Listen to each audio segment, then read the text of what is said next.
half Atiku is better than thousands of Buhari. Buhari is doing the best in Nigeria.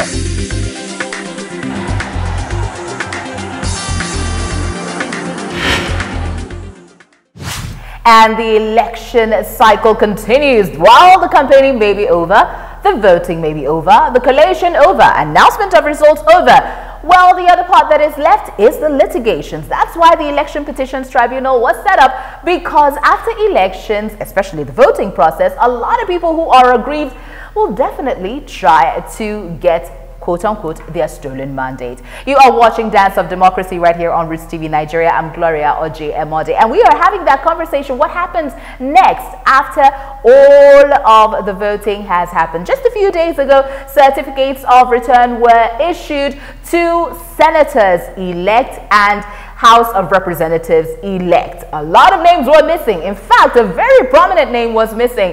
And we'll have that conversation right here. What are his options? And that for a lot of other people who feel just like him. To have this conversation right here in the studio is Mr. Anthony Idoko. He is a legal practitioner and a current affairs analyst. Welcome to the show. Thank you very much. Okay, so we already know that Atiku is going to court. He has said that, and he has put everything in motion. He's already in court. He's already in court for all intents and purposes. He's already in court trying to get his stolen mandate. We'll talk about Akpabio a little later, but let's focus on the most prominent person right now, Rochas Okorocha. Yep. What is his plan? Well, his plan is to go to court. He's already made that very clear. Elections here are very highly contentious, very emotive. Put everything into it. And when you say put everything into it, what do you mean? They put in all your money, all your energies, everything, because it's a do or die. Let's face it. Especially elections here are do or die, you know, because like I always say, I always advocate that if we want to reform this process, we must start with the remuneration process. It's too high. Okay, our senators, for instance, are said to be the richest. I mean, richer than, in fact, they're the richest legislators in the world. Yes, both chambers. Okay, our senators are richer. They earn more than the American president. And so, as long as we have this remuneration process so skewed, you know, against the masses, you know, people sell houses here to go contest election. People sell their shares. People get loans from the bank to go contest because of what's in there for them. Because they're hoping when they do get in there, they will get all that back. Because the moment you get in there, your life, you know, so automatically changes. All of this, not to digress, though, all of the promises and the manifestos of we're going to make the lives of people better really it's just to tell the people what they want to hear. That's all. You see, I'm concerned about a country where professionals are leaving their core duties, you know, to go into politics. We're in a country where even people who, you know, seemingly are doing well, even in music, are coming into politics. Let's go back to Okorocha. He's going to court because he has spent quite a lot of... Well, here is what people say. Okorocha has been governor of Imo State for 8 years. For 8 years now, 2 tenures. And he wanted to get to the Senate and put his son-in-law in there, so he has some control. He already has his father, his brother-in-law as the Minister of State. As a minister already. I mean, that one is on the other side. And his sister as Commissioner for Happiness. It's a family affair. It's a family affair, so he still has control over Imo purse, and then he's getting from the Senate. So it looks like a very good business plan at first. But right now, everything has turned against him. First of all, he didn't get the Senate, or it's still contentious. And now, Ihedioha is a governor of Imo State. What are his chances, or to be the governor of Imo State, what are his chances of actually getting his stolen mandate, if I should use that, because that's how they feel when they don't win? You see, unfortunately, much to our chagrin, Okorocha will make it to the Senate.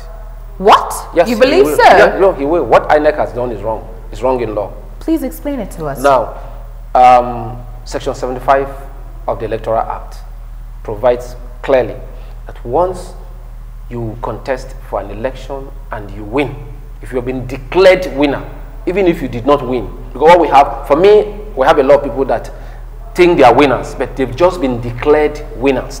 Some of them actually did not win the elections, but INEC has declared them winner. And so the act says once you have been declared winner, within 7 days, you ought to be issued your certificate of return. Even with INEC saying that the rec was under duress when he declared that. Yes. It doesn't matter. What INEC did yesterday was wrong. It was wrong. The only body responsible, okay, for what INEC did is the court. You see, if we don't, in spite of what transpired, if we don't condemn what happened yesterday, it will set a very unpleasant precedent for Nigeria. It will get to a point where someone who has won, someone could have won an election legitimately, and then you know how things happen here. You know, if you reach out to the rec, the rec will say I was under duress to declare him.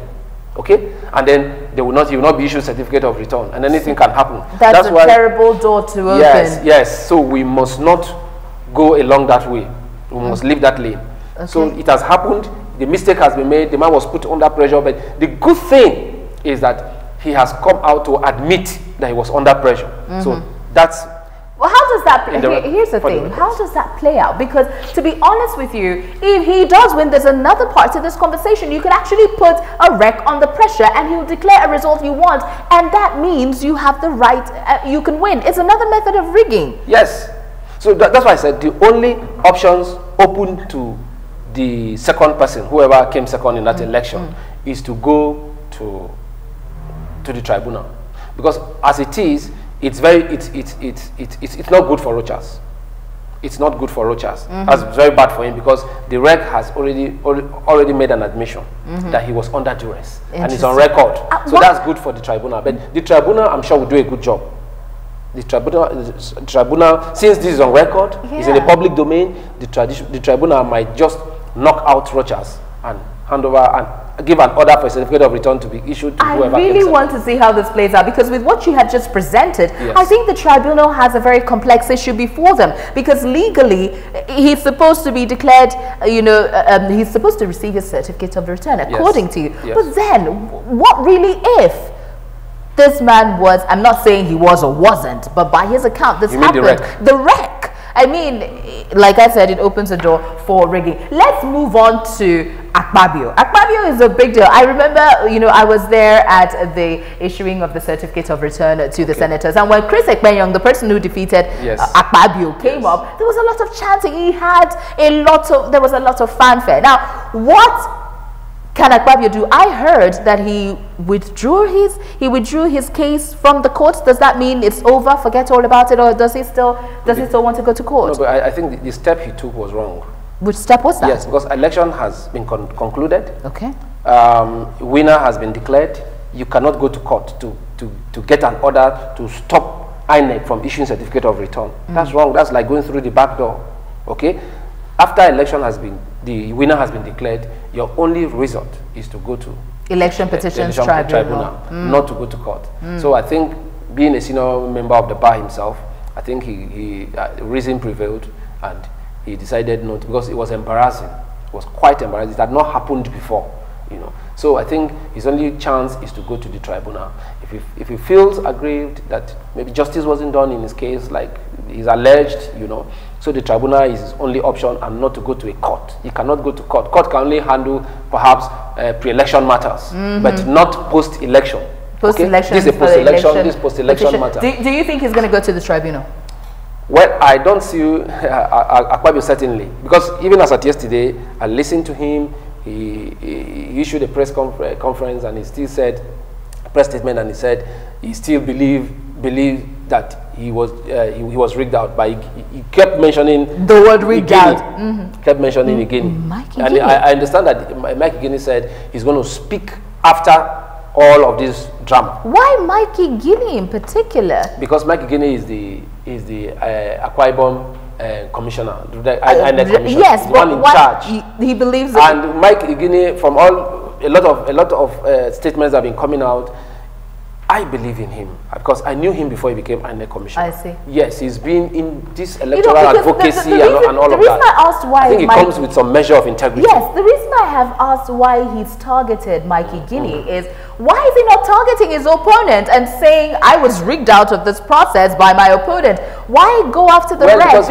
Because he believes that, he is a former governor. So they understand the terrain. Oh. You cannot rig out without collusion, from within. Okay, so he thinks, but a lot of people are speaking for Mike Igini. He hasn't spoken, just like you know, like in as because we know he went as far as asking that his appointment be terminated. You know, he be sent away by APC INEC. thinks they keep saying APC in Akwa Ibom. Keep saying they said he's a lackey of PDP and all of that. But I think that even before this election, Mike Igini in other states, okay, Mike Igini in other states had conducted elections where even PDP governors failed. Interesting. Let's move on to another state, actually. Another state that seems to be coming up in the radar, even though the elections feel like it was very straightforward and the win was, you know, straight cut, is Delta State.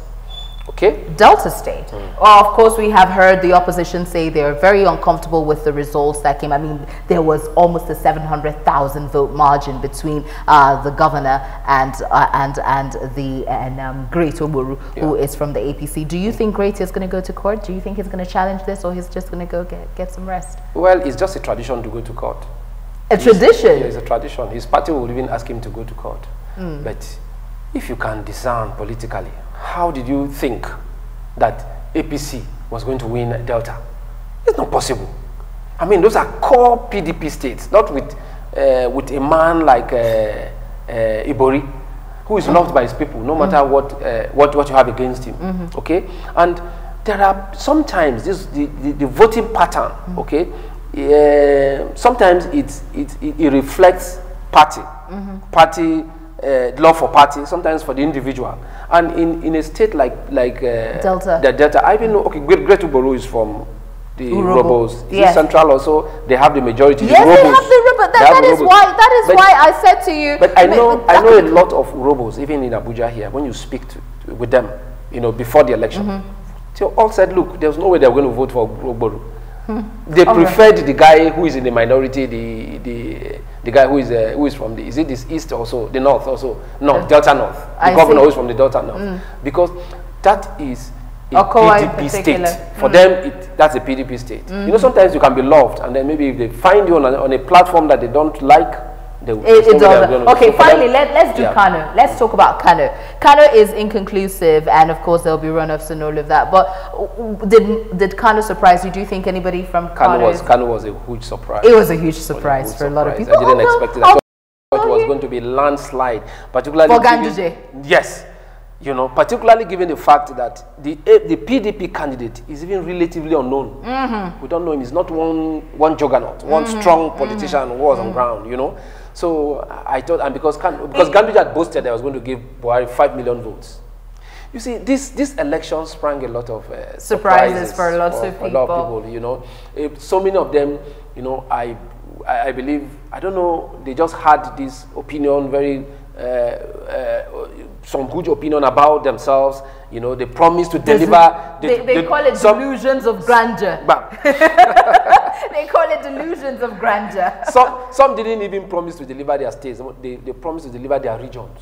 They're going to deliver the whole region. In fact, someone like Abuja said in 3 hours the election was going to be over. In 3 hours. Only for APC to lose the presidential, the governorship, and even his own Senate, unbelievable. Senate well, ambition. I guess even though a lot of people had issues and complaints about the electoral process and the voting itself, but the surprises showed the election there's was power in a voting. demystification of a lot of so-called godfathers. And I think that next time they should talk and tread circumspectly. Okay, don't take the people for granted.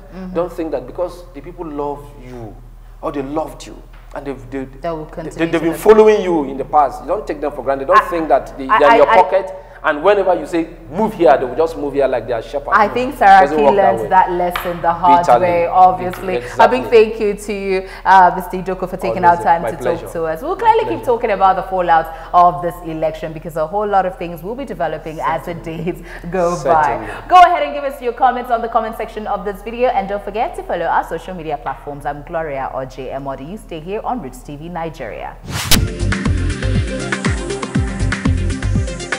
Half article is better than thousands of Buhari. Buhari is doing the best in Nigeria.